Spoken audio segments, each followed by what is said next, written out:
आइए हम लोग पढ़ाई करें अब रासायनिक बलगतिकी क्लास 12 केमिस्ट्री।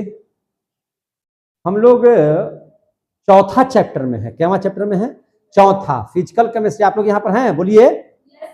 तो चौथा चैप्टर में अब हम लोग पढ़ेंगे। चौथा चैप्टर का एक पार्ट मैंने पढ़ा दिया था, अब उसका सेकंड पार्ट हम लोग देख लेते हैं। आप लोगों ने देखिए बहुत बढ़िया से सारा चीजों का अध्ययन किया था, तो आइए अब हम लोग सीधा सीधी चले हम लोग पढ़ाई की ओर। ठीक है ना? तो बहुत बढ़िया से हम लोग सारे चीजों को समझेंगे, जानेंगे, और कोशिश हमारी होगी कि आप सभी लोग बढ़िया से इस चीज को समझिए।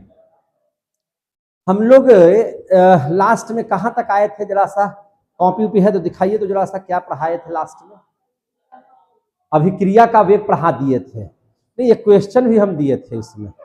अभिक्रिया के वेग में लाइए ना जरा सा कॉपी। एक क्वेश्चन दिए थे कि अभिक्रिया के वेग से आप क्या समझते हैं और अभिक्रिया के वेग को प्रभावित करने वाले कारक कौन कौन से हैं, लिखे थे। एक क्वेश्चन दिए थे, अभिक्रिया के वेग पढ़ रहे थे। ठीक ठीक ठीक ठीक, देखिए ठीक है, बहुत अच्छा है, सारा आप लोग लिख लिए हैं। अच्छा, बहुत अच्छा। देखिए ध्यान से, एक क्वेश्चन है जो बहुत इंपॉर्टेंट है और आते रहता है क्वेश्चन, ये आया भी है और हो सकता है कि आपके एग्जाम में आ भी जाए। क्वेश्चन है इस कदर कि अभिक्रिया के वेग से आप क्या समझते हैं। क्वेश्चन नोट कर लीजिएगा। अभिक्रिया के वेग से आप क्या समझते हैं और है ना, अभिक्रिया के वेग को प्रभावित करने वाले कारक कौन कौन से हैं, ये क्वेश्चन आपके आते हैं।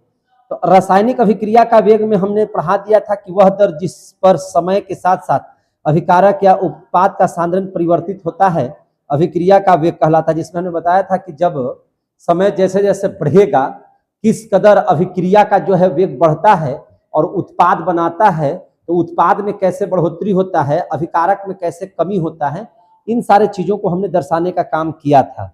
और लास्ट में हमने बताया था कि समय सांद्रता के बारे में अगर चर्चा करें तो अगर जैसे जैसे समय बढ़ेगा अभिक्रिया का जो वेग होगा, अभिक्रिया का मतलब क्या चीज, अभिक्रिया का मतलब क्या चीज, देखिए इसमें दो चीज होते हैं। एक होता है अभिकारक, एक होता है अभिकारक जो तीर के बाईं साइड होता है, और एक होता है उत्पाद जो तीर के दाहिने साइड होता है। समझे कि नहीं? तो जैसे ही समय जैसे जैसे बढ़ेगा वैसे वैसे अभिकारक में कमी होगी, अभिकारक के वेग में क्या हो जाएगी, कमी, और उत्पाद के वेग में क्या हो जाएगी, बढ़ोतरी। ये सब सारे चीज बताए थे कि नहीं बताए थे? और कमी को हम लोग किस चीज से दर्शाते हैं, माइनस से, और बढ़ोतरी को किस चीज से दर्शाते हैं, प्लस से। तो अभिक्रिया में जो अभिकारक होगा वो हमेशा माइनस होगा। क्या होगा? माइनस। और जो उत्पाद होगा वो हमेशा क्या होगा, प्लस। क्लियर हो गया कि नहीं हो गया? और अभिक्रिया के वेग को हम लोग ऐसे भी पढ़ाए थे कि अगर हम लोग अभिकारक की चर्चा करेंगे तो अभिकारक की सांद्रता में कमी बटा समयांतराल, और अभिक्रिया का वेग बराबर उत्पाद के लिए क्या बताए थे, है ना, तो उत्पाद के लिए बताए थे कि उत्पाद की सांद्रता में वृद्धि बटा समय अंतराल। और इन दोनों में से अगर नहीं लिखना चाहें तो आप ऐसे भी लिख सकते हैं, है ना, कि पदार्थ की सांद्रता में परिवर्तन बटा समय अंतराल। यहीं तक लिखे थे। तो इसका मात्रक नहीं बताए थे, तो मात्रक देख लीजिए। अभिक्रिया के वेग का मात्रक क्या होगा, तो मात्रक समझ लीजिए, ले लीजिए। मात्रक की अगर चर्चा कीजिएगा तो इसका मात्रक एकदम लिख लीजिएगा, नोट कर लीजिएगा। इसका जितना भी आंसर न्यूमेरिकल बनाते समय आएगा उसको आप व्यक्त कीजिएगा अभिक्रिया के वेग को, है ना। उसका मात्रक की अगर चर्चा होगी तो लिखेंगे, है ना, हम लोग क्या लिखेंगे, तो उसके मात्रक को लिखेंगे मोल, है ना, प्रति लीटर सेकेंड, प्रति सेकेंड। यानी कि इसको ऐसे भी लिख सकते हैं, मोल, है ना, लीटर इनवर्स सेकेंड इनवर्स। ऐसे दोनों में से कोई भी लिखा जा सकता है। तो इस तरह से आप लोग इसको कर लीजिएगा, कोई दिक्कत है तो इसको आप लोग कर लीजिएगा। इसका मात्रक लिखिएगा। आज हम लोग देखेंगे अगला पॉइंट। तो देखिए यहां पे आप इसके मात्रक को समझ लिए, मात्रक याद रहेगा कि नहीं रहेगा? तो इसका मात्रक क्या है, मोल प्रति लीटर सेकेंड। समझे कि नहीं? तो इसको आप लोग ऐसे करके याद रखिएगा, ये बहुत जरूरी है, जो आपको करना ही करना है। अब आगे देख लीजिए, अब हम लोग टॉपिक को अगला लेकर के चलते हैं। सबसे पहले हम लोग पढ़ लेते हैं, इसके बाद अभिक्रिया को है ना व्यक्त कैसे किया जाता है। अभिक्रिया जो है अभिक्रिया का टाइप कितना होगा इसमें, ठीक है कि नहीं। अभिक्रिया का जो वेग अभी पढ़ रहे हैं, तो अगला टॉपिक हम लोग देंगे, उसका नाम हम क्या लिखते हैं सो समझिए कि अभिक्रिया के वेग को निम्नलिखित 3 प्रकार से व्यक्त किया जाता है। कितना प्रकार से? 3 प्रकार से। तो याद रखिएगा, बहुत इंपॉर्टेंट है, समझते चलिएगा और बड़ी आसान है। नहीं ध्यान दीजिएगा तो नहीं समझ में आएगा, इसलिए ध्यान से समझिएगा और ध्यान से सुनिएगा। तो अभिक्रिया के वेग को, अभिक्रिया के वेग को कितने प्रकार से व्यक्त किया जाता है? तो 3 प्रकार से व्यक्त किया जाता है। तो निम्नलिखित 3 प्रकार से व्यक्त किया जाता है। निम्नलिखित 3 प्रकार से व्यक्त किया जाता है। 3 प्रकार से व्यक्त किया जाता है। क्लियर हो गया है कि नहीं हो रहा है? बोलिए। 3 प्रकार से व्यक्त किया जाता है। 3 प्रकार से जो व्यक्त किया जाता है वो कैसे प्रकार हैं उसके बारे में हम लोग समझेंगे, बहुत ध्यान से समझेंगे, ठीक है। सबसे पहला इसका व्यक्त किया जाता है औसत वेग। इसका प्रकार क्या हो गया? औसत वेग। अभिक्रिया को कितने प्रकार से व्यक्त करते हैं? 3 प्रकार से। पहला कैसे है? औसत वेग। दूसरा क्या है? तो तात्क्षणिक वेग। क्या है? तात्क्षणिक वेग। सब समझ में आ जाएगा, चिंता मत कीजिए। तीसरा क्या है? तात्क्षणिक वेग, दूसरा हो गया। और तीसरा क्या लिखेंगे? तो तीसरा लिखेंगे हम लोग प्रारंभिक वेग। क्या लिखेंगे? प्रारंभिक वेग। अब यहां पे देख लीजिए जरा सा, सभी बातों को और ध्यान से हम लोग समझेंगे, है ना। औसत वेग, तात्क्षणिक वेग और प्रारंभिक वेग को हम लोग इस चैप्टर में बहुत अच्छे से समझने वाले हैं। आप बढ़िया से इसको देखिए और समझने का प्रयास कीजिए। कोई है क्या? तो हम लोग बढ़िया से देखिए और समझने का प्रयास कीजिए। कैसे समझेंगे? तो समझिए ऐसे। सबसे पहले हम लोग औसत वेग की चर्चा कर लेते हैं। किस वेग की चर्चा कर लेते हैं? औसत वेग की। औसत वेग को अंग्रेजी में आप लोग जब भी बोलिएगा तो क्या बोलिएगा? इसको एवरेज रेट। क्या बोलिएगा? एवरेज रेट, है ना। औसत को अंग्रेजी में क्या बोलते हैं? एवरेज, है ना। और वेग है तो रेट, यानी कि औसत रेट, है ना। एवरेज रेट इसको पढ़ेंगे, है ना। Average rate. एवरेज रेट का मतलब हो गया औसत वेग। क्या हो गया? औसत वेग। तो आपसे पूछा जाएगा कि औसत वेग कहते किसको हैं? औसत वेग कहते किसको हैं? तो आपको लिखना होगा, क्या लिखना होगा कि किसी अभिक्रिया के एकांक समय में। इससे पहले हम एक चाहते हैं कि आपको उदाहरण देकर के समझा दें और तब परिभाषा बता देंगे तो बढ़िया रहेगा। कैसे? तो आप समझिए, ध्यान से समझिएगा इस चीज को। मान के चलिए कि कोई अभिक्रिया हो रही है, कोई अभिक्रिया हो रही है और उस अभिक्रिया में जो अभिकारक है, अभिक्रिया में अभिकारक होगा और निश्चित तौर पर तीर के बाद जो बनेगा वह उत्पाद होगा। तो मान के चलिए कि कोई अभिक्रिया हो रही है जिसका नाम है ना, जिसके अभिकारक का नाम क्या है? ए। क्या नाम है? ए। और कुछ क्षण के बाद है ना, अभिक्रिया जो है इसका उत्पाद बन गया क्या चीज? बी। इसका उत्पाद क्या बन गया? बी। तो ए क्या हो गया मेरे भाई? अभिक्रिया, अभिकारक। अभिक्रिया का क्या हो गया? अभिकारक। ये क्या हो गया? अभिकारक। अभिकारक किसको कहते हैं? तो अभिक्रिया में जो भाग लेने वाले पदार्थ होते हैं, जो यौगिक होते हैं, जो तत्व होते हैं, वो अभिकारक कहलाते हैं। समझ में आ रही बात ना? तो ये हो गया अभिकारक। और जो तीर के बाद, यानी कि जो अभिकारक के फलस्वरूप बनते हैं, उसको क्या बोला जाता है? उत्पाद। उसको क्या बोलते हैं? उत्पाद।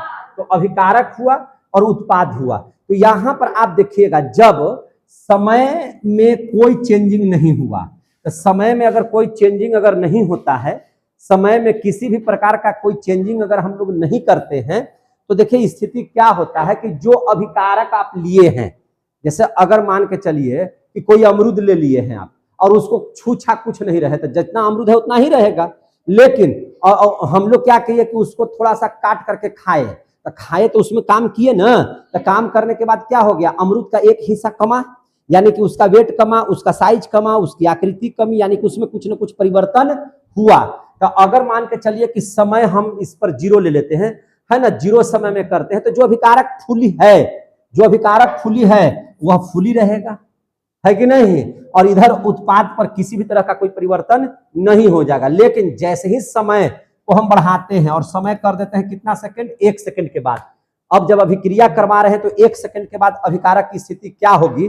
तो अभिकारक मान के चलिए कि अगर इस 90 हो गया और उत्पाद की तरफ जो है से 10 मोल सांद्रता बढ़ा और 90 इधर से 10% मोल सांद्रता घट गई है कि नहीं, या ग्राम घट गई या इधर ग्राम में वृद्धि हो गई, तो आपको क्या लगा? आपको ये लगा कि कुछ ना कुछ तो परिवर्तन हुआ, कुछ ना कुछ तो परिवर्तन हुआ। जो 100 था वो कितना हो गया 90, और जो 0 था सो कितना हो गया 10। तो निश्चित है कि उत्पाद बढ़ रहा है, अभिकारक क्या हो रहा है, घट रहा है। तो इसी प्रकार से अगर हम लोग ले लें कि T1 समय में, किस समय में, T1 समय में, ध्यान से समझिएगा, अगर हम T1 समय की बात करें तो T1 समय में देखिए ध्यान से, T1 समय में अगर अभिकारक A1 है तो निश्चित है कि उत्पाद क्या हो जाएगा, B1 हो जाएगा। क्या हो जाएगा, B1 हो जाएगा। क्या हो जाएगा, B1 हो जाएगा। उसी प्रकार से T1 समय में सांद्रता लिख देते हैं, T1 समय में सांद्रता कितना हो जाएगा, A1 का कितना हो जाएगा, B1 हो जाएगा। उसी प्रकार से अगर हम है ना, इसी प्रकार से हम लोग ले लेते हैं T2 समय पर, क्या किस समय पर, T2 समय पर सांद्रता। तो T2 समय पर सांद्रता क्या हो जाएगा, अगर समय में चेंजिंग हो गया तो जो अभिकारक था वह हो जाएगा A2 और इसका जो उत्पाद बनेगा वह क्या हो जाएगा, B2 हो जाएगा। तो निश्चित तौर पर यहाँ पे कुछ ना कुछ परिवर्तन हुआ, सांद्रता में बढ़ोतरी हुई है, सांद्रता में घटा भी है। कौन घटा है, तो अभिकारक घटने का काम किया है और उत्पाद में क्या हुआ है, वृद्धि हुआ है। उत्पाद में क्या हुआ है, वृद्धि हुआ है। तो अगर समय के परिवर्तन को देखें तो अभिकारक में भी परिवर्तन हुआ है और उत्पाद में भी परिवर्तन हुआ है। तो इस अभिक्रिया के वेग को हम लोग डेल्टा से सूचित करते हैं। किससे सूचित करते हैं, डेल्टा से। और डेल्टा लिखा कैसे जाता है, तो ध्यान से समझिए, डेल्टा को लिखने का तरीका है कि डेल्टा को हम लोग ऐसे लिखते हैं। कैसे लिखते हैं भैया, तो डेल्टा को हम लोग ऐसे लिखते हैं, ध्यान से समझिएगा, डेल्टा को हम ऐसे लिखते हैं, डेल्टा है कि नहीं। तो टोटल परिवर्तन कितना हुआ या टोटल समय कितना हुआ, तो डेल्टा टी अगर आप निकालिएगा तो डेल्टा टी का मतलब हो गया कि टोटल समय में परिवर्तन। तो टोटल समय में परिवर्तन किया कितना होता है, तो बड़ा में से छोटा को घटाते हैं। तो निश्चित है कि एकदम एट लास्ट समय T2 हुआ। एट लास्ट समय कितना हुआ, T2। तो इसको लिख सकते हैं T2। इसमें से फर्स्ट समय कितना था, T1। अगर इसको घटा दिया जाए तो यही आपका परिवर्तन हुआ और डेल्टा टी हो गया। यही क्या हो गया, डेल्टा टी। तो उसी प्रकार से अगर हम लोग डेल्टा ए निकाल दें, क्या निकाल दें, डेल्टा ए निकाल देंगे तो यह क्या हो जाएगा, A2 घटाओ A1। और उसी प्रकार से अगर उत्पाद का हम लोग डेल्टा निकाल देंगे तो ये हो जाएगा B2 घटाओ B1। कोई दिक्कत है तो बोलिए हमको यहाँ तक। तो अब यहां से देखिएगा, अगर आपको औसत वेग निकालने के लिए अगर पूछा जाएगा तो औसत वेग किसको कहेंगे, ध्यान से समझिएगा, यहीं पे समझने वाली बात है। और अगर समझ गए तो पूरा समझ जाइएगा, और तब हम आपको परिभाषा बताने जा रहे हैं, समझे कि नहीं। अब यहां से इस बात को समझिए बहुत बढ़िया से। अगर कोई कहा दिया कि ए का औसत वेग, ए का क्या निकाल दीजिए, औसत वेग। औसत का मतलब आप लोग समझ रहे हैं, औसत वेग का मतलब क्या होता है। अगर मान के चलिए कि एक पहला दिन दूसरा दिन कोई खिलाड़ी है, तो कोई खिलाड़ी एक मैच में 10 रन, दूसरा का मैच में 50 रन, तीसरा का मैच में 70 छोड़ दिया, चौथा पर 0 पर आउट हो गया है ना, पांचवा में ऐसा किया, तो ये पांचों के बनाए हुए रन को जोड़ करके 5 से भागा दे देते हैं, तो वही क्या निकलता है, औसत। वही क्या निकलता है, औसत। तो औसत वेग निकालने के लिए इसमें क्या करना पड़ेगा, तो औसत वेग किस पर आधारित है, तो समय अंतराल पर आधारित है।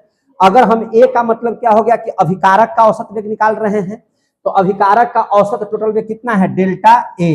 कितना है, डेल्टा ए। और समय अंतराल कितना है, डेल्टा टी। समय अंतराल कितना हो गया, डेल्टा टी टोटल समय। तो इसको क्या लिखेंगे, डेल्टा टी। कोई दिक्कत है। अब समझिए हम किसकी बात कर रहे हैं, ए इसमें है क्या चीज, तो ए इसमें है अभिकारक। ए क्या चीज है, अभिकारक। तो आपको ये बात पढ़ाए हैं ना कि अभिकारक का अभिक्रिया का वेग हमेशा माइनस में जाता है, यानी कि घटते जाता है, 100, 90, 80, 70 ऐसे होते जाता है। तो यानी कि उसमें एक निश्चित तरीके से क्या होते जाती है, कमी होते जा रही है। और कमी को हम किसी से दर्शाते हैं, माइनस से। तो ए का औसत वेग, इसके आगे माइनस जरूर लगाइएगा, इसके आगे क्या लगाइएगा, माइनस। जब भी अभिकारक की चर्चा होगी तो माइनस लगाइएगा, और जब उत्पाद की चर्चा होगी तो प्लस लगाइएगा। तो इस बात को समझ में आया तो बोलिए, हम आगे बढ़ेंगे, ठीक है। अब हम लोग देख लेंगे बी का औसत वेग। बी का औसत वेग नहीं देख रहे हैं हम, उत्पाद का औसत वेग देख रहे हैं। किसका देख रहे हैं, उत्पाद का।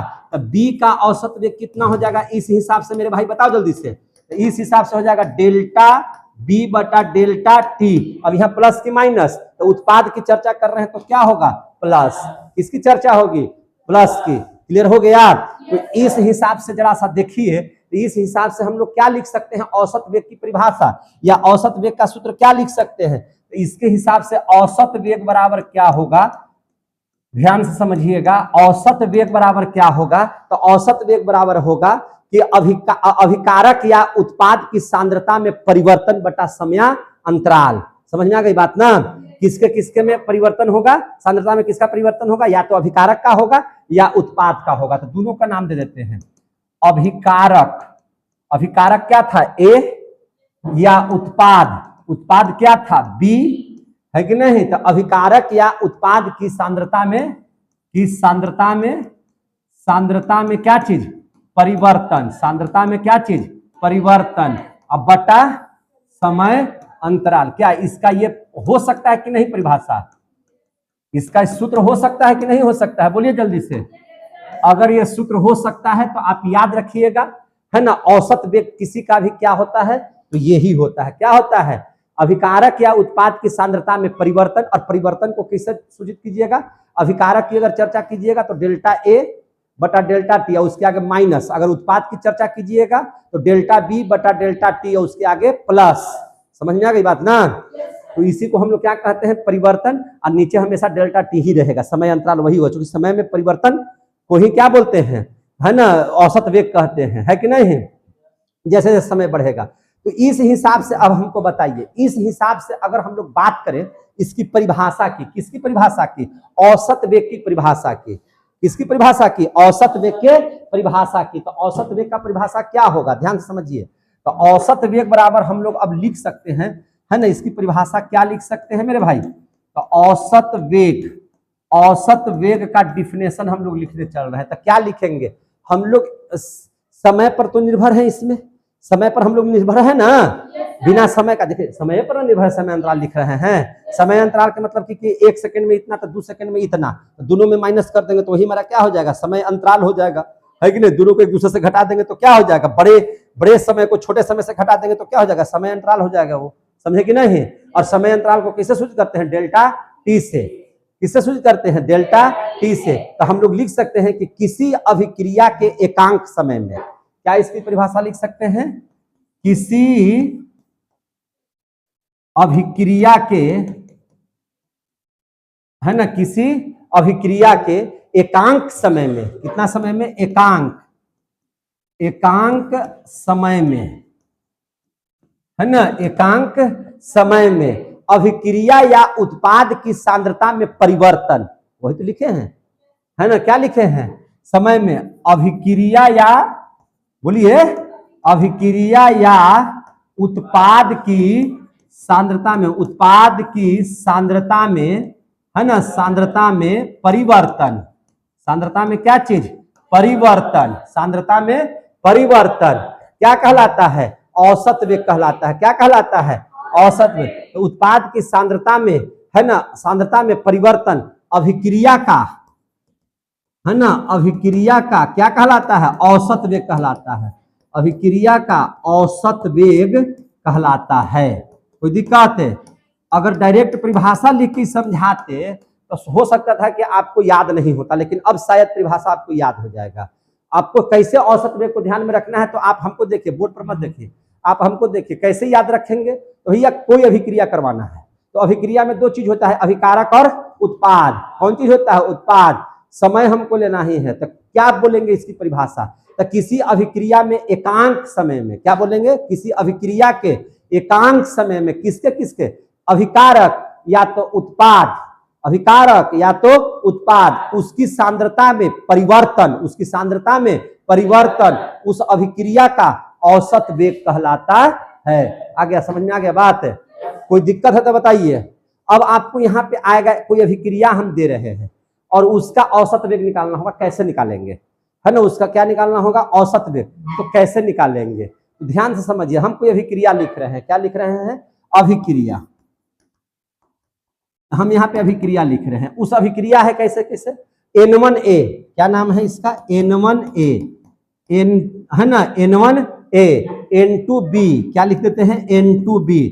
ये कोई अभिकारक है, ये कोई क्या है, अभिकारक है। और जब ये अभिक्रिया किया, ये क्या किया, अभिक्रिया किया, तो अभिक्रिया करने का चिन्ह क्या होता है, तीर का देते हैं ना, तीर का चिन्ह। तो अभिक्रिया हुआ और अभिक्रिया करने के बाद वह बना दिया M1C है ना, या बना दिया M2D। उत्पाद के तौर पर ये बना दिया, उत्पाद के तौर पर क्या बना दिया, ये बना दिया।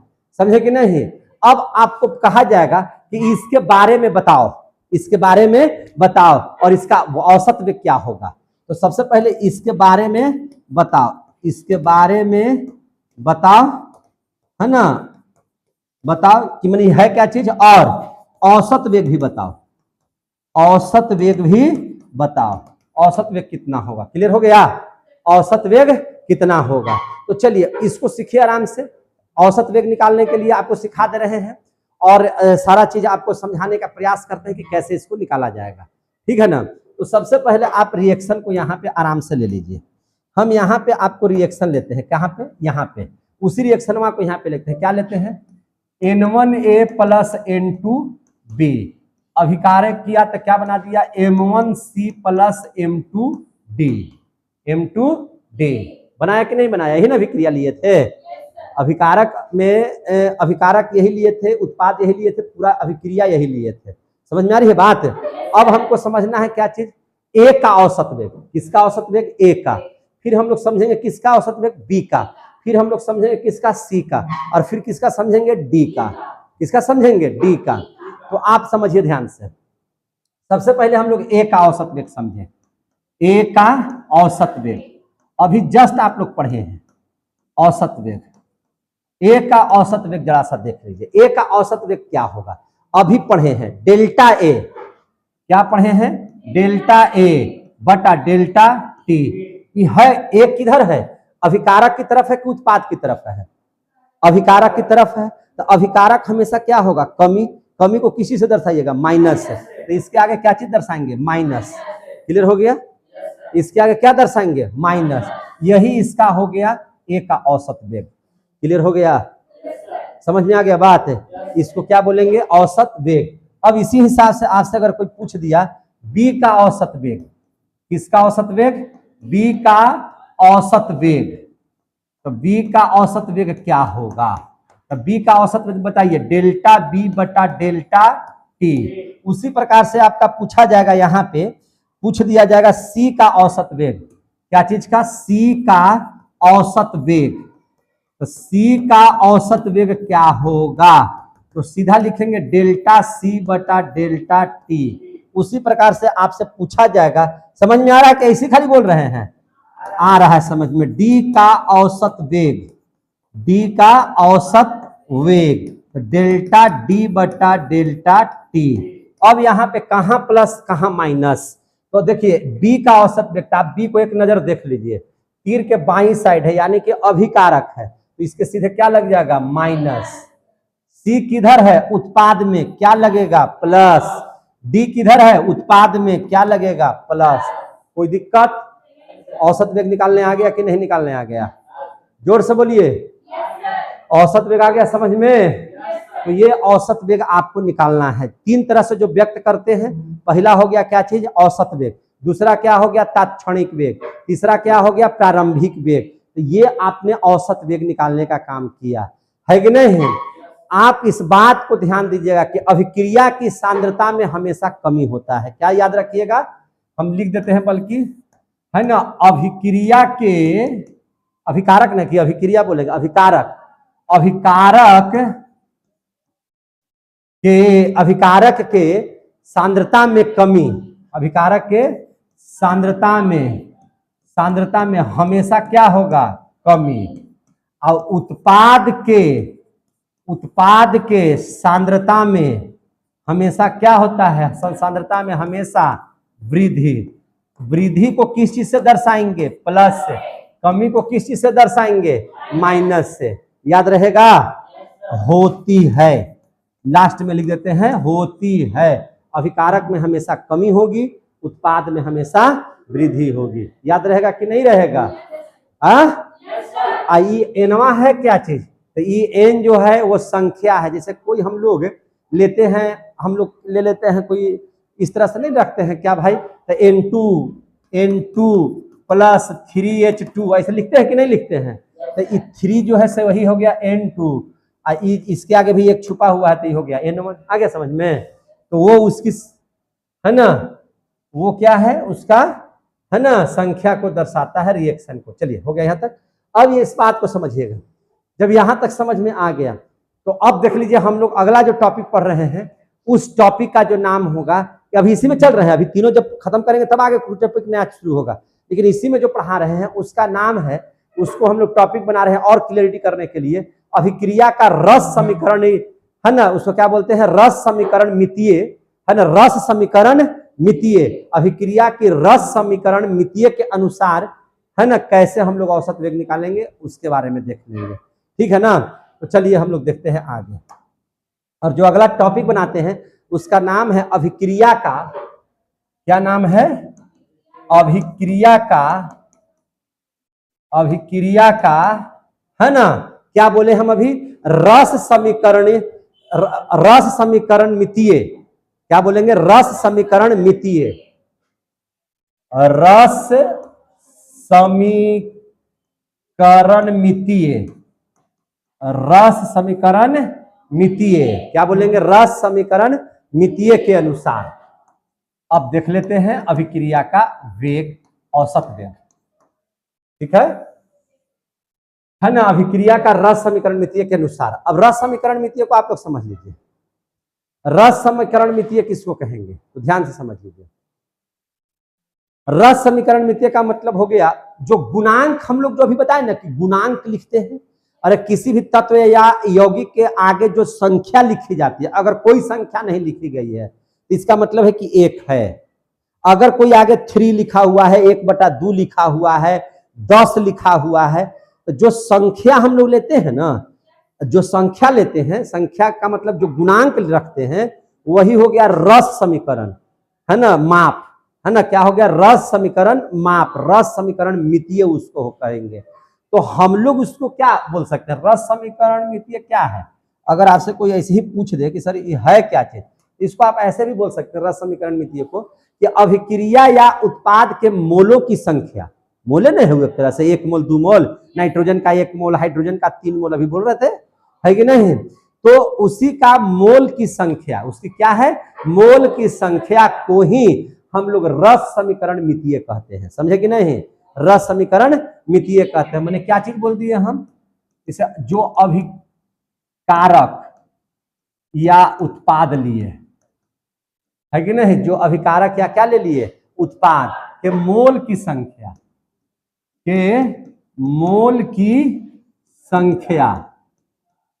है ना, मोल की संख्या, यानी कि जो हम लोग मोल लिए हैं उसकी अगर संख्या की अगर चर्चा करी जाए तो उसी को हम लोग क्या कहते हैं, संख्या को ही क्या कहते हैं, रस समीकरणीय है ना मिति कहते हैं। क्लियर हो गया, अब कहते हैं, कोई दिक्कत। जैसे आप देखिए, अब यहां पे देखिएगा, एक हम उदाहरण एग्जांपल के तौर पर देते हैं, N2 plus 3H2, N2 plus क्या है, 3H2, तो क्या बना देगा, NH3। अगर हम नाइट्रोजन का 1 मोल ले लें, हाइड्रोजन के 3 मोल से इसको अगर हम लोग है ना अभिक्रिया करवाते हैं तो यह अमोनिया का कितना मोल बनाता है, 2 मोल। अमोनिया का कितना मोल बनाता है, 2 मोल। देख रहे कि नहीं। तो यह क्या किया, यहाँ पे हम क्या बोल रहे हैं, तो यहाँ पे जो आगे लिखा हुआ जो चीज है, ये जो 2 लिखा है या 3 लिखा हुआ है, यहाँ पर जो 1 छुपा हुआ है, यहाँ पर 1 क्या है, छुपा हुआ है, तो ये सब मोलों की संख्या को ही ना दर्शा रहा है। इसी को बोलते हैं रस समीकरण मिति। क्या बोलते हैं इसको, रस समीकरण मितीय बोलते हैं। कोई दिक्कत है। अब जरा सा ध्यान से समझिएगा, ये तो उदाहरण टाइप का इधर पढ़ा दिए, लेकिन अब जरा सा इसको समझिए यहां से। जैसे अभी आप लोगों ने औसत वेग तो देख लिया उसका, अब उस समीकरण का अगर हमको रस समीकरण मितीय के अनुसार उसको कैसे लिखेंगे, तो उसको ध्यान से समझिए। क्या था, तो N1A प्लस N2B अभिक्रिया करवाएं तो बन गया M1C यानी कि M2D, यही ना बना जी, यही चीज ना बना। तो अब देखिए इसको कैसे लिखेंगे तो आप समझिए, ये वाला का औसत वेग कितना हो गया, इसका औसत वेग कितना हो गया, तो इसका औसत वेग जल्दी से बताइए, इसका औसत वेग कितना हो गया, तो डेल्टा ए बटा डेल्टा टी हो गया। इसका क्या लिखे, डेल्टा बी बटा डेल्टा टी, इसका क्या लिखे, डेल्टा सी बटा डेल्टा टी, इसको क्या लिखे, डेल्टा डी बटा डेल्टा टी। अब हम डेल्टा, इसको अगर हम घेर दें ऐसे तो और बढ़िया लगेगा देखने में, ना लगेगा बढ़िया, इसे ऐसे देखने में और बढ़िया लग रहा है कि नहीं। अब देखिए ध्यान से, और क्या देखिएगा, अब इसमें देखिए, इसमें n1 क्या है तो गुणांक है, n1 n2 क्या है गुणांक है, m1 क्या है m2 क्या है, सब गुणांक है, जिसको हम लोग कहते हैं रस समीकरण मिति। क्या बोलते हैं, रस समीकरण मिति। तो ये जो है ये आपको पढ़ाए होंगे, एक बट्टा में इसके आगे लिख दिया जाता है, जैसे n1 है ना, तो जब इसको इस तरह से लिखेंगे तो इसको लिखेंगे 1/n1, क्या लिखेंगे 1/n1 into delta A into delta T. इसको क्या लिखेंगे 1 है ना 1/n2, क्या लिखेंगे 1/n2। जो यहां पर गुणांक में है उसका उल्टा कर देना है नीचे, रस समीकरण मिति के अनुसार इसको क्या कर देना है उल्टा। जैसे ये n1 है तो इसके नीचे 1 छुपा हुआ है तो उलट दीजिए तो 1/n1 हो जाएगा। उल्टा कर रहे हैं ना कि नहीं कर रहे हैं, अगर यहाँ 1/2 लिखा रहता तो ये 2 हो जाता, उलट देना है सीधे इसको। तो इसको उलट देंगे तो क्या हो जाएगा 1/m1, इसको लिखेंगे तो क्या लिखेंगे 1/m2, इसको क्या लिखेंगे 1/m2। यहां तक कोई दिक्कत है, कोई दिक्कत है तो बोलिए, आप लोग समझ में आ रहा है तो बोलिएगा, समझ में आ रहा है। इसको लिख दिया। अब यहाँ पे देखिए ये तो अभिकारक में है, तो अभिकारक में है तो क्या हो जाएगा माइनस, ये केस में आ जाएगा माइनस, इधर वाला किस में रहेगा प्लस में, तो इसको लिखेंगे, इसके आगे क्या लिख देंगे प्लस, इसके आगे क्या लिख देंगे प्लस। ऐसे आप जब लिख दीजिएगा तो ये रस समीकरणीय मिति के अनुसार लिखा गया है कि नहीं। इसको कैसे लिख देंगे, रस समीकरणीय मिति के अनुसार ये लिखा गया औसत वेग। ऐसे आप जब कर दीजिएगा तो क्या हो जाएगा औसत वेग, क्या हो गया ये औसत वेग। अब जैसे देखिए अभी आप लोग समझ में आया है, अब हम दूसरा एग्जाम्पल आपको करके देते हैं, आप इसको हमको बना करके दिखाइए कैसे। H2 प्लस I2, ठीक है, हाइड्रोजन है और आयोडीन है। अगर इसको हम लोग अभिक्रिया करवाते हैं तो अभिक्रिया कराने के फलस्वरूप क्या बनता है हाइड्रोजन आयोडाइड। क्या बना हाइड्रोजन आयोडाइड। यहाँ भी दू यहाँ भी दू, तो इसको 2 से क्या कर दिए गुना कर दीजिए। इसका औसत वेग लिखिए, इसका हम लोग क्या लिखेंगे औसत वेग। तो कैसे लिखा जाएगा औसत वेग, देखिए ध्यान से, औसत वेग लिखिए। अभी तो आपको इस माध्यम से समझाएं, तो क्या है इसमें सीधा लिख देते हैं औसत वेग कैसे लिखा जाएगा। तो इसको क्या लिखेंगे डेल्टा H2, डेल्टा क्या लिखे H2 अब बटा डेल्टा T, क्या लिख दिया डेल्टा T। अब देखिए ध्यान से, इसको क्या लिखेंगे डेल्टा I2 बटा डेल्टा T। लिख रहे हैं कि नहीं लिख रहे हैं। अब इसको देखिए क्या लिखेंगे डेल्टा HI, क्या लिख दिया डेल्टा HI बटा डेल्टा T। हम क्या लिख रहे हैं औसत वेग, क्या लिख रहे हैं औसत वेग। अब देखिए ध्यान से, यहां पर 1 है तो 1 का उल्टा तो यहां भी 1 है, तो लिखने की जरूरत नहीं है। यहां I2 है 1, तो यहां पे भी 1 है तो इसको लिखने की जरूरत नहीं है। लेकिन यहां है 2, यहां है कितना 2, तो 2 का उल्टा कितना हो जाएगा 1/2। क्लियर हो गया। अब चलिए अब हम लोग क्या देखेंगे, ये अभिकारक है, अभिकारक है तो इसके साथ क्या लग जाएगा माइनस, यहाँ क्या लग जाएगा माइनस, और ये है उत्पाद में तो इसके आगे क्या निकल जाएगा प्लस, इसके आगे क्या लग जाएगा प्लस। इस प्रकार से औसत वेग लिखने आ गया। ऐसे ही हम लोग क्या लिखते हैं औसत वेग लिखने आ गया कि कोई दिक्कत।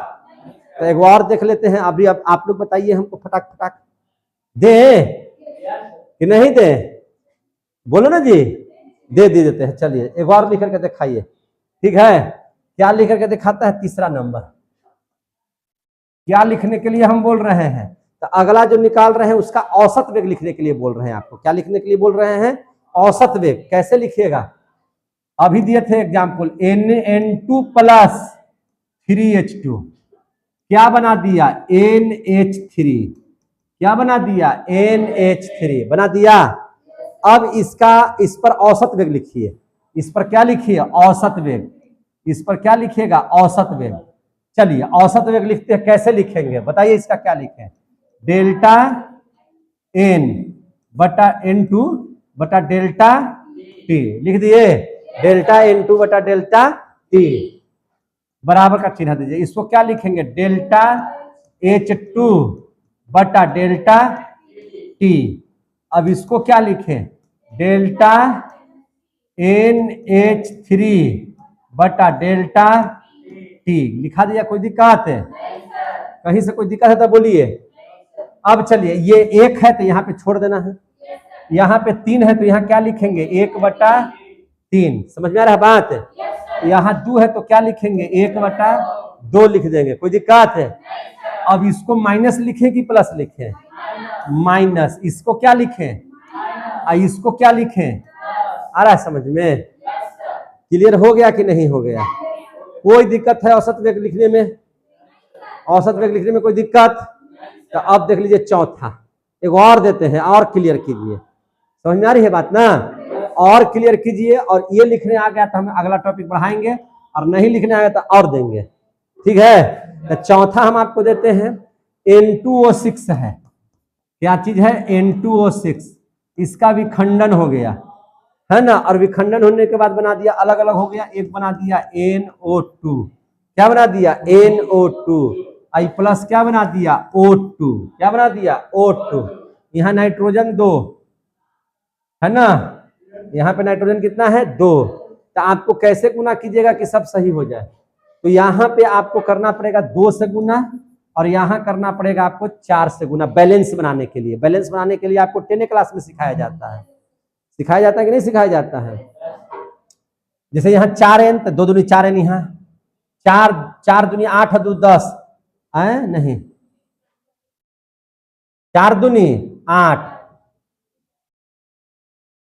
यहाँ 6 दूनी 12 को हो जा रहा है ना ऑक्सीजन, यहाँ हो गया 4 दूनी 8 2 10, तो यहाँ 2 से गुना कर दे, 2 दूनी 4 4 दूनी 8, 4 दूनी 8 2 दूनी 4 12 को हो गया। कोई दिक्कत है आई जी, तो हम उतना कहला करने जाएंगे, देखिए तो ध्यान से, हम उतना जो करने जा रहे हैं तो और छोटा कर सकते हैं इसको, देखिए ध्यान से, हम ऐसे नहीं लिख करके ऐसे भी लिख सकते हैं ना, देखिए ध्यान से। नाइट्रोजन 2 गो है, यहाँ नाइट्रोजन है, अगर 2 से इसमें गुना कर दे तो ये 6 गो है, तो 2 दूनी 4 2 6 गो तो हो गया, ये तो ऐसे ही हो गया, नहीं हो गया। चलिए अब इसका हमको निकालना है औसत वेग, क्या निकालना है औसत वेग। कैसे निकालेंगे, कैसे निकालेंगे मेरे भाई, चलिए निकालते हैं इसको। क्या लिखें डेल्टा N2O6 बटा डेल्टा T हो गया। इसको क्या लिखें डेल्टा NO2 बटा डेल्टा T, इसको क्या लिखें डेल्टा O2 बटा डेल्टा T। कोई दिक्कत है, यहां तक लिख लिए। अब देख लीजिए यहाँ पर 1 है छोड़ दीजिए, यहाँ 2 है तो यहाँ क्या हो जाएगा 1/2, यहाँ कुछ नहीं तो छोड़ दीजिए इसको। अब चलिए आगे, इसको किस में लिखेंगे माइनस में, किस में लिखेंगे माइनस में। इसको किस में लिखें, इसको किस में लिखें, क्लियर हो गया। औसत वेग लिखने आ गया, आ गया तब आगे बढ़ते हैं, तो फिर एक और देते हैं, आ गया। तो चलिए आपका औसत वेग समाप्त करके अब हम लोग तात्क्षणिक वेग में चलते हैं। किस में चलते हैं तात्क्षणिक वेग में, समझे कि नहीं, तात्क्षणिक वेग में चलते हैं। समझ में आ गया सब कुछ। तो अब देख लीजिए अगला जो व्यक्त करेंगे उसको बोलते हैं तात्क्षणिक वेग। दूसरा लिख लेते हैं तात्क्षणिक वेग, क्या लिखते हैं तात्क्षणिक वेग। तात्क्षणिक वेग को क्या कहा जाता है, तो इसको बोला जाता है इंस्टेंट, है ना, क्या बोलेंगे इसको इंस्टेंटेनियस रेट, छोड़िए ना कुछ छोड़िए, तात्क्षणिक वेग लिख देते हैं। क्या लिख देते हैं तात्क्षणिक वेग। अब देखिए तात्क्षणिक वेग किसे कहेंगे, देखिए ध्यान से, आपको हम ऐसी ही ठेठ भाषा में समझा देते हैं। अभी कोई खिलाड़ी है ना, जैसे आप लोगों का सब टीम बनेले हो, कोई रॉयल्स टीम बंगाल की तरफ से होगा, कोई जो होगा से मुंबई टीम की तरफ से होगा, कोई केकेआर की तरफ से होगा, सब अपना अपना बनाए हुए हैं। और आपके टीम का जो सबसे बेहतरीन खिलाड़ी है वो बैटिंग कर रहा है, बैटिंग कर रहा है ना। मान के चलिए कि वह पहली गेंद पर 3 रन बनाया, दूसरी गेंद पर 2 रन बनाया, अभी उठा तीसरी गेंद पर मार दिया छक्का। सबसे अंतिम गेंद उसने कौन सा खेला? तीसरी। नहीं समझे बात है? सबसे अंतिम गेंद कौन सा खेला? तीसरी गेंद खेला। तो ये दोनों की चर्चा नहीं करना है, जो सबसे अंतिम होगा उसी की चर्चा करना है। और तीसरी गेंद पर कितना रन मारा? 6 रन। तीसरी गेंद पर कितना रन मारा? वही हो गया तात्क्षणिक वेग। अभी एकदम ततले जब किया, ततले माने नजदीक में, जो सबसे निकट में जो किया वही उसका क्या होता है? तात्क्षणिक वेग। आज जो बहुत पहले का याद है कि पहिलका गेंद पर कितना मारा था, वो हो गया प्रारंभिक वेग। नहीं समझे मेरी बात? कोई खिलाड़ी खेल रहा है, पहली गेंद पर 6, दूसरी पर 6, तीसरी पर भी 6, चौथी पर 0, पांचवी पर 2। तात्क्षणिक वेग बताइए, तात्क्षणिक वेग बताइए। तात्क्षणिक वेग 2। अब प्रारंभिक वेग बताइए, प्रारंभिक वेग बताइए 6। हो गया समझ में?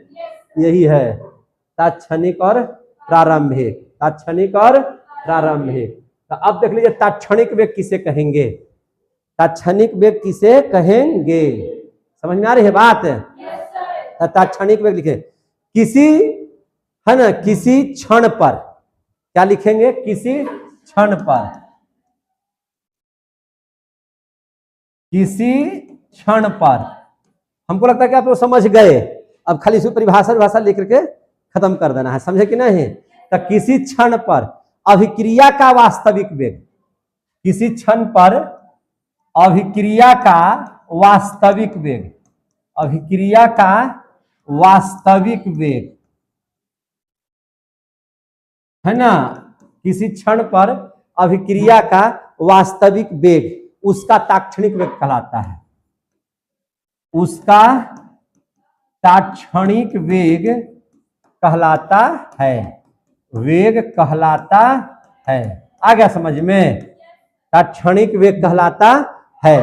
अब देखिए यहाँ पे तात्क्षणिक वेग और इसको इसमें अंतर क्या है औसत वेग में? तो औसत वेग को डेल्टा से कह रहे थे, इसको हम लोग लिख सकते हैं या तो डेल से, किससे कर सकते हैं? डेल से या डी से। इसको आप ऐसे लिख सकते हैं, इसे आप इसे डेल से ऐसे या डी से प्रदर्शित करते हैं, प्रदर्शित करते हैं। और उसको क्या चीज से बोल रहे थे? डेल्टा से। और इसको क्या चीज से? डेल से या डी से। बाकी सारा चीज वही रहेगा, बाकी सारा चीज वही रहेगा। कैसे वही रहेगा? तो देखिए ध्यान से, एग्जांपल ले लीजिए। जैसे N1A, N2B, M1C, M2D, यही ना लिखे थे? बोलिए। तो M2D लिखे थे। तो इसको, इसका तात्क्षणिक वेग कैसे निकालिएगा, है ना? इस पर अभिक्रिया का, इस पर अभिक्रिया का तात्क्षणिक वेग लिखिए, हैं? तात्क्षणिक वेग लिखिए, इस पर तात्क्षणिक वेग लिखिए। तो कैसे लिखेगा तात्क्षणिक वेग? तो चलिए आगे लिखते हैं, है ना। इसको यहां पे लिखेंगे DA/DT। लिखने आ रहा है? DA/DT। अब यहां देख लीजिए, इसको क्या लिखेंगे? DB/DT। इसको क्या लिखेंगे? D, है ना, C/DT। देख रहे हैं? इसको क्या लिखेंगे? DD/DT। लिख रहे हैं कि नहीं लिख रहे हैं? बाकी सारी प्रक्रिया वैसी होंगी, खाली यहाँ पे डी लिखा जाएगा। डी जैसे ही का मतलब आप समझ लीजिएगा कि तात्क्षणिक वेग है, और जैसे ही अगर डेल्टा लिखेगा तो समझ जाइए कि औसत वेग है। समझ में आ रही है बात ना? तो अब इसमें देख लीजिए, इसी प्रकार से कीजिए। ये N1 है तो क्या हो जाएगा? 1/N1। यह N2 तो क्या हो जाएगा? 1/N2। ये क्या हो जाएगा? 1/M1। ये क्या हो जाएगा? 1/M2। अब चलिए इधर है तो क्या हो जाएगा? माइनस, क्या हो जाएगा भाई? माइनस ये क्या हो जाएगा प्लस, ये क्या हो जाएगा प्लस। क्लियर होगा कि नहीं होगा? तो एक और उदाहरण देंगे और हमको संतुष्ट कराइए जल्दी से। कितना क्षणिक वेग आपको निकालने आ गया, दे दे। देखिए ध्यान से, क्षणिक वेग आपको आ गया तो एक और उदाहरण हमको दे दीजिए। कैसे दे देते हैं देखिए ध्यान से। एग्जाम्पल हम वही दे देते हैं जो पहले का दिए थे, N2 + 3H2, ठीक है ना। क्या दे देते हैं? N2 + 3H2, तो क्या बना दिया? NH3, 2 लगा दीजिए यहाँ पे, ठीक है। अब जल्दी जल्दी बताइए आप लोग कैसे लिखे, बोलिए। औसत वेग बताइए, अति औसत वेग है, ताक्षणिक वेग बताइए। तो dN2/dt, ठीक है। और बताइए dH2/dt, है ना। इसका बताइए dNH3/dt, हो गया। अब इसमें एक खत नहीं लिखेंगे, इसमें क्या लिख दें? जोर से बोलिए। इसमें क्या लिखें? ई प्लस की माइनस, ई हो गया। समझ में आ गया बात है? कोई दिक्कत है? समझ में आ गया बात है? तो ताक्षणिक वेग सीख गए, ताक्षणिक वेग सीख गए। तो अब हम सिखा देते हैं आप लोगों को प्रारंभिक वेग। क्या लिख देते हैं? प्रारंभिक वेग। प्रारंभिक वेग देख लीजिए, तीसरा है क्या चीज? प्रारंभिक वेग है। प्रारंभिक वेग किसे कहेंगे? प्रारंभिक वेग किसे कहेंगे? तो प्रारंभिक वेग का मतलब हो गया इनिशियल रेट, क्या बोलेंगे उसको? Initial rate. तो शुरू वाला जो रहेगा उसको क्या बोल देंगे? प्रारंभिक वेग। शुरू वाला को क्या बोल देंगे? प्रारंभिक वेग। तो क्या लिखेंगे? प्रारंभ में, प्रारंभ का मतलब t = 0, जब कुछ नहीं रिएक्शन हो रहा है। प्रारंभ में क्या लिखेंगे? प्रारंभ में। प्रारंभ करने का मतलब क्या? उस समय समय क्या रहेगा? 0।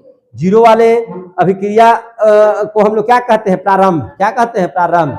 तो किसी अभिक्रिया का वेग प्रारंभ में, है ना, किसी अभिक्रिया का वेग, अभिक्रिया का वेग प्रारंभ में, किसी अभिक्रिया का वेग उसका प्रारंभिक वेग कहलाता है ना, उसका प्रारंभिक वेग कहलाता है। क्लियर हो गया? उसका प्रारंभिक वेग कहलाता है। उसका क्या कहलाता है? प्रारंभिक वेग कहलाता है। क्लियर हो गया? कोई दिक्कत? प्रारंभिक वेग में कोई जान है? जोर से बोलिए ना जी। प्रारंभिक वेग में किसी भी प्रकार का कोई जान बसा हुआ नहीं है। तो औसत वेग, ताक्षणिक वेग, प्रारंभिक वेग सब समझ में आया? तो आप लोग जब क्लियर हो गए तो अब अगला टॉपिक पर चलते हैं। अब देख लेते हैं हम लोग कि अभिक्रिया के वेग को प्रभावित करने वाले कारक कौन कौन से हैं। जो पहला लाइन पूछे थे क्वेश्चन, समझे कि नहीं, जो कल पूछे थे। तो आगे चलिएगा, अगला क्वेश्चन क्या हो जाएगा? अभिक्रिया के वेग को प्रभावित करने वाले कारक। ध्यान से समझते चलिए। अभिक्रिया के वेग को प्रभावित करने वाले कारक। अभिक्रिया के वेग को प्रभावित करने वाले कारक। तो अभिक्रिया के वेग को प्रभावित करता है 6 चीज कि 5 चीज? 5 चीज। कितना चीज? 5 चीज। कौन कौन वे 5 चीज है जो अभिक्रिया के वेग को प्रभावित करते हैं? जरा समझ लीजिए। तो अभिक्रिया कैसे प्रभावित होती है? तो अभिक्रिया का वेग प्रभावित होता है सांद्रता के प्रभाव पर। तो पहला हो गया, इसका प्रभाव में क्या लिखेंगे? सांद्रता का प्रभाव। पहला क्या हो गया? सांद्रता का प्रभाव। दूसरा, अभिक्रिया के वेग को कौन प्रभावित करता है? तो ताप। कौन प्रभावित करता है? ताप। तो उसको बोलेंगे ताप का प्रभाव। क्या बोलेंगे? ताप का प्रभाव। तीसरा, कौन इसको वेग को प्रभावित कर सकता है? तो दाब। कौन प्रभावित कर सकता है? दाब। तो अगला पढ़ेंगे दाब का प्रभाव। क्या पढ़ेंगे? दाब का प्रभाव। चौथा कौन चीज है जो उसको प्रभावित कर सकता है? तो पृष्ठीय क्षेत्रफल। तो पृष्ठीय क्षेत्रफल इसको प्रभावित कर सकता है। तो पृष्ठीय क्षेत्रफल लिख देंगे। और क्या है जो इसको प्रभावित कर सकता है? पांचवा, तो वो है उत्प्रेरक का प्रभाव। कौन है? उत्प्रेरक का प्रभाव। समझ में आ गया बात? तो आपसे पूछा जाएगा क्वेश्चन बोर्ड के एग्जाम में कि अभिक्रिया के वेग को प्रभावित करने वाले कारकों के बारे में बताइए। अगर 2 नंबर का रहेगा तो खाली नाम लिखा जाएगा, अगर 5 नंबर का दिया जाएगा तो आपको पूरा विश्लेषण करना पड़ेगा। समझ में आ गई बात ना। तो सबसे पहले हम सबको विश्लेषण भी कर देते हैं, है कि नहीं। हमको तो फुल पढ़ा देना है, आपको जैसा क्वेश्चन रहेगा वैसा बनाना है। पूछा हुआ भी क्वेश्चन है, ठीक है। तो इसलिए 12 वाले बच्चे इसको जान लीजिएगा, आपको पढ़ना है इसको बढ़िया से। तो आप कैसे पढ़िएगा, ध्यान से समझिए। सबसे पहले सांद्रता का प्रभाव देख लेते हैं। सबसे पहले क्या देख लेते हैं, सांद्रता का प्रभाव। सांद्रता का प्रभाव समझ में आ जाना चाहिए। देख लीजिए पहला, यहीं पर क्लियर कर दे। क्या अगला में देते हैं सांद्रता का प्रभाव। अभिक्रिया के वेग को प्रभावित करने वाले कारक का नाम बताइए, बोलिए। पहला सांद्रता का प्रभाव, दूसरा ताप का प्रभाव, तीसरा दाब का, चौथा पृष्ठीय क्षेत्र, पांचवा उत्प्रेरक का प्रभाव। हो गया। तो सबसे पहले सांद्रता का प्रभाव देखेंगे। क्या चीज का प्रभाव देखेंगे, सांद्रता का प्रभाव। सांद्रता के प्रभाव में आपको पढ़ाए हैं इसके पिछले चैप्टर में कि अभिक्रिया का वेग समानुपाती होता है अभिकारक की सांद्रता का। यानी कहने का मतलब क्या है कि कोई एक ले लेते हैं विलियन, ठीक है। क्या ले लेते हैं, विलियन। विलियन में क्या ले लेते हैं, तो यहां पर जल भर लेते हैं। क्या भर लेते हैं, जल। जल का कर लिए, भर लिए, जल हो गया। बोलबे नहीं करता है, जल ले लिए। अब बताइए, जल जब ले लिए तो यहां पे हम लोग इसमें नमक डाल देते हैं। क्या डाल देते हैं, नमक। NaCl डाल दिए। क्या डाल दिए, NaCl। समझे कि नहीं। तो मान के चलिए कि हम 10 ग्राम नमक लिए हैं। कितना ग्राम नमक लिए हैं, 10 ग्राम। 10 ग्राम नमक लिए हैं, ध्यान से समझिए। तो 10 ग्राम नमक लिए हैं तो इसका कुछ ना कुछ कण बनेगा। अरे भैया, जब 10 ग्राम नमक लिए हैं तो कुछ ना कुछ कण बनेगा ना जी। तो ये कण भी इतना है। अगर हम इसको 10 ग्राम से बढ़ा करके कितना ग्राम कर देंगे, 20 ग्राम, तो इसमें कण की मात्रा बढ़ेगी कि घटेगी, तो बढ़ेगी। 10 ग्राम में जैसे मान के चलिए कि सब कण है, नमक का ये सब कण है, दिखाई दे रहा है। तो अगर 20 ग्राम लेंगे तो और दिखाई देगा, और नजदीक दिखाई देगा कि दूर दिखाई देगा। तो पहले था दूर दूर पर था, और नजदीक नजदीक होगा। 30 ग्राम लेंगे तो और नजदीक दिखाएगा, और आसानी से दिखाई देगा। देगा कि नहीं दिखाई देगा।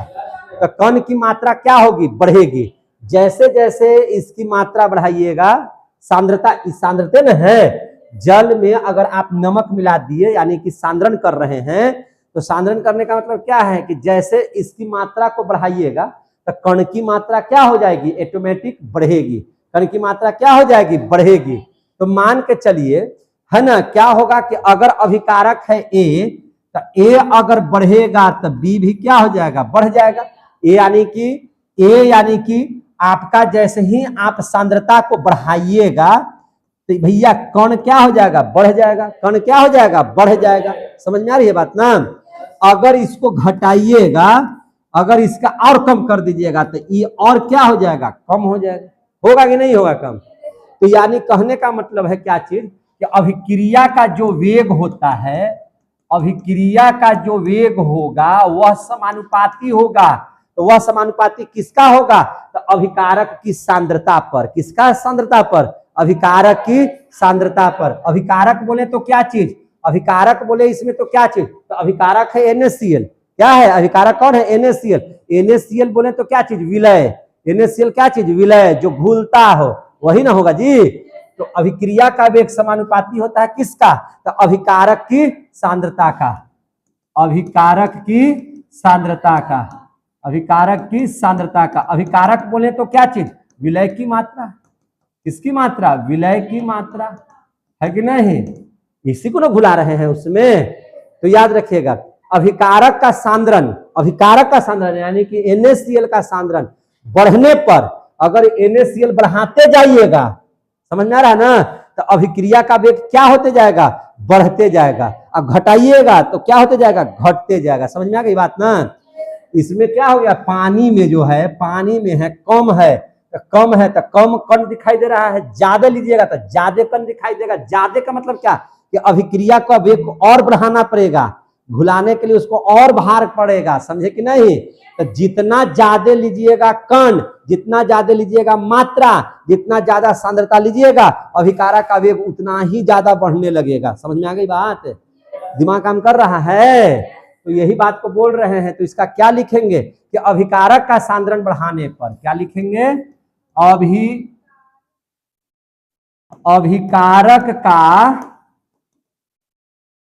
सांद्रण बढ़ाने पर, अभिकारक का सांद्रण बढ़ाने पर अभिक्रिया का वेग क्या हो जाता है? बोलिए, अभिक्रिया का वेग बढ़ जाता है, अभिक्रिया का वेग बढ़ जाता है, समझे?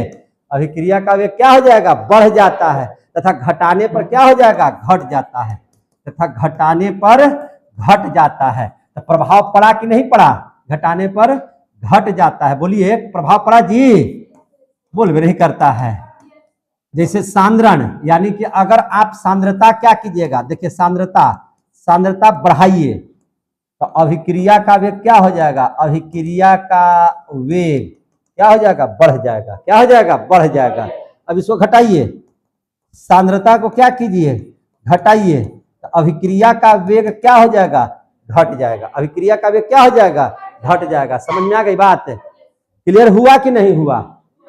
हो गया क्लियर? बोल भी नहीं करता है लुलुअन। हो गया? अब देख लीजिए जरा सा। अब दूसरा देख लेते हैं, ताप का प्रभाव। दूसरा क्या देख लेते हैं? ताप का प्रभाव। आगे बढ़े, दूसरा देख लेते हैं ताप का प्रभाव। ना बोलबे तो हम ना बोलेंगे। अब जा,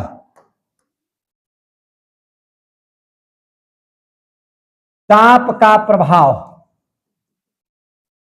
अच्छा, एक चीज देखिए, ध्यान से समझिए, ताप का प्रभाव समझिए, ताप का प्रभाव। अब क्या कीजिए कि एक ले लीजिए बीकर। क्या ले लीजिए? बीकर। बीकर में डाल दीजिए जल। क्या डाल दीजिए? जल। जल डाला गया, क्या डाल दिए? जल। समझे कि नहीं? जल को क्या कर दिए? डाल दिए। क्या कर दिए? डाल दिए। अब देख लीजिए यहाँ पे क्या ले लेते हैं हम लोग। अब इसमें क्या ले लेते हैं? कोई ना कोई अभिकारक ले लेंगे। क्या ले लेंगे? अभिकारक ले लेंगे। क्या ले लेते हैं? 20 ग्राम नमक। 20 ग्राम क्या ले लेते हैं? नमक। इसमें हम क्या डाल दिए? 20 ग्राम नमक डाल दिए जलवा में। अब हम क्या करते हैं भैया कि इसको जलाते हैं। इसको क्या करते हैं? जलाते हैं। क्या कर रहे हैं भैया? जलाते हैं। तो जलाएंगे तो पनिया क्या रहेगा? खौलेगा। पनिया क्या रहेगा? खौलेगा। सीधी सी बात समझिए, आपको हम ऐसे समझाते हैं ठेठ भाषा में।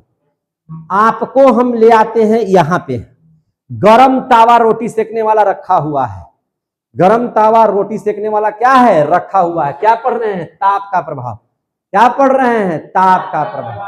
आपको उठा करके उस तवा पर, गरम का तवा पर बैठा दिए। क्या कर दिए? बैठा दिए। आप कूदिएगा कि आराम से बैठे रहिएगा? बोलिए जोर से, बोलिए ना जी। कूदेंगे। कूदबे करेंगे कि हथवा गोड़वा भी पूरा फैलाएंगे, पूरा ऐसे ऐसे करेंगे, नागिन डांस करने लगेंगे। तो पूरा नागिन डांस करने लगेंगे, कान से धुआं निकल जाएगा। निकल जाएगा कि नहीं निकल जाएगा? पूरा छछनेंगे, बाप रे बाप, लहरा दिया, चुतरे लाल कर दिया, चुतर में से निकल गया, थी रे चमड़ा गल के गिर गया। करिएगा, चिल्लाइएगा। क्या कीजिएगा? चिल्लाइएगा, ऐसे ऐसे कीजिएगा, है ना। पूरा आंख एकदम तटरा के देखिएगा, है ना। गर्म पानी में जाकर डूब जाइएगा। यानी कि कुछ ना कुछ आपके शरीर में क्या हो जाएगा? हलचल। आपके शरीर में क्या हो जाएगा? हलचल होगा। हलचल निश्चित तौर पर अगर इसको गर्म कीजिएगा तो हलचल होगा कि नहीं होगा? बोलिए जरा सा। तो आप काहे कूदे? गरम तावा पर बैठाने पर आप कूदने काहे लगे? भैया के मैया, बापा के बप्पा, बैठा दल तू हमरा थिए पर कट रहा है काहे? तो आप में एक अलग से ऊर्जा बढ़ गई। आपके अंदर में क्या बढ़ गई? अलग से ऊर्जा। और उस ऊर्जा को बोलते हैं गतिज ऊर्जा। क्या बोलते हैं? गतिज ऊर्जा। तो आपका गतिज ऊर्जा क्या हो गया? उसमें आपको आ गया। कब? जब गर्म किए तब, है कि नहीं? आप चिल्लाने लगे, छछलने लगे। तो उसी प्रकार से जब ताप बढ़ाइएगा तो ताप बढ़ाने के बाद NaCl में जो अणु होगा, कण होगा, उसमें गतिज ऊर्जा घुस जाएगा। क्या घुस जाएगा? गतिज ऊर्जा। तो गतिज ऊर्जा घुसेगा तो वह स्थिर रहेगा कि खौलने लगेगा? खौलने लगेगा। तो गतिज ऊर्जा पढ़ने पर क्या हो जाता है? अणुओं में गतिज ऊर्जा जब आ जाएगा तो गतिज ऊर्जा आने के बाद अणुओं की संख्या, अणुओं में गतिज ऊर्जा